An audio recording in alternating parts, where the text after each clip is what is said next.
अस्सलाम वालेकुम दोस्तों, मैं उम्मीद करता हूँ आप सब खैरियत से होंगे। दोस्तों, सऊदी अरब के एक बस्ती में स्कूल था। उसमें 6 असातिज़ा थे। मेरा अगर तकरार हो तो हमारी तादाद 7 होगी।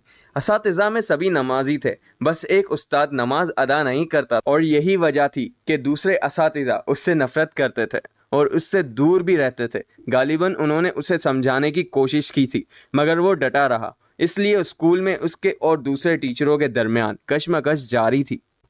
और जब मैं वहां बतौर उस्ताद गया तो मैंने महसूस किया कि नमाज ना पढ़ने वाले उस्ताद के साथ दीगर असातिज़ा का रवैया बड़ा सख्त है।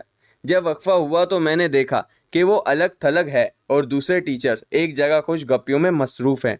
और फिर मैंने उसकी इस्लाह का इरादा कर लिया। चूंकि मैं स्कूल में नया आया था, लिहाजा मैंने इसके पास गया और उससे तारुफ के बाद पास ही बैठ गया। अगले दिन फिर मैं उसके पास था, इसके हालात दरियाफ्त किए। उसने भी मुझसे कुछ उनसा हो गया। मैंने कहा कि मुझे रिहाइश का मसला दरपेश है, क्योंकि तुम भी अकेले रहते हो, इसलिए जब तक तुम्हारी बीवी और बच्चे नहीं आ जाते मुझे अपने साथ रख लो। मैं मकान का किराया भी अदा कर दूंगा। इतनी जल्दी इस बस्ती में मकान मिलना आसान नहीं। उसने कुछ पेश दरपेश के बाद मेरी बात मान ली और मुझे अपने साथ रखने पर आमादा हो गया।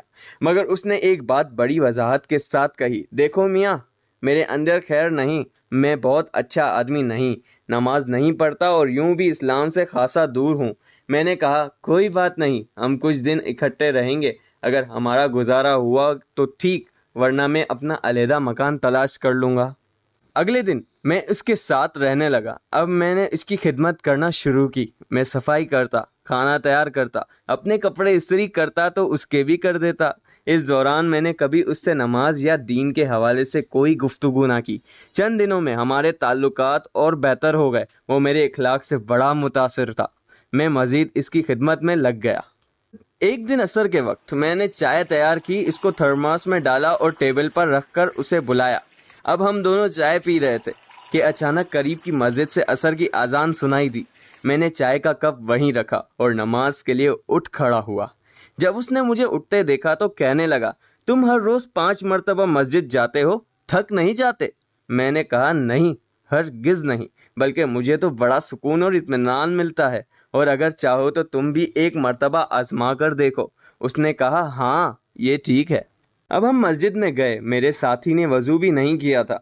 जमात खड़ी होने में वक्त था। मैंने तहियतुल मस्जिद पढ़ी और अपने दोस्त के पीछे खड़ा हुआ और अपने हाथों को आसमान की तरफ उठा लिया।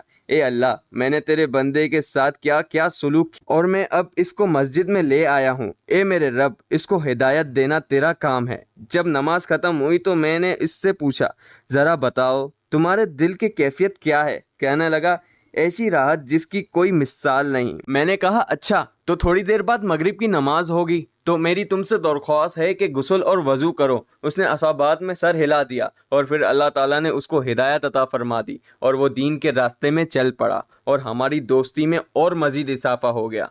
अब मैंने मदरसे के दीगर असातिज़ा से कहा कि तुम्हारा इससे मामला मबनी पर हिकमत नहीं था। देखो, इखलाक, हिकमत और दुआ के साथ मैंने इसको दीन की तरफ दावत दी तो इसने कबूल कर ली। फिर यही उस्ताद जो कल तक नमाज नहीं पढ़ता था, वो इस्लाम का दाई बन गया। हुकूमत ने इसे बैरून मुल्क बेचा। वहाँ बहुत से लोगों ने इसके हाथ पर इस्लाम कबूल किया। दरअसल बहुत से लोग अपने दोस्तों के बारे में जल्दबाजी से काम लेते हैं। वो जब अपने दोस्त को बदी की तरफ माइल होते हुए देखते हैं तो फौरन आग बगोला होकर उसकी तरफ तरह तरह के फतवे लगाना शुरू कर देते हैं। इसकी वजह से मुकाबिले दोस्त शैतान के नरगे में आकर गलत फैसला ले लेता है और जिद्दी बन जाता है। तो दोस्तों, मैं उम्मीद करता हूँ आज की इस स्टोरी से आपको कोई ना कोई सबक तो मिला होगा। अगर आपको ये वीडियो पसंद आए तो आप मेरे चैनल को सब्सक्राइब कर दें, मुझे दुआओं में याद रखें और मुझे यूं ही सपोर्ट करते रहें। अल्लाह हाफिज़।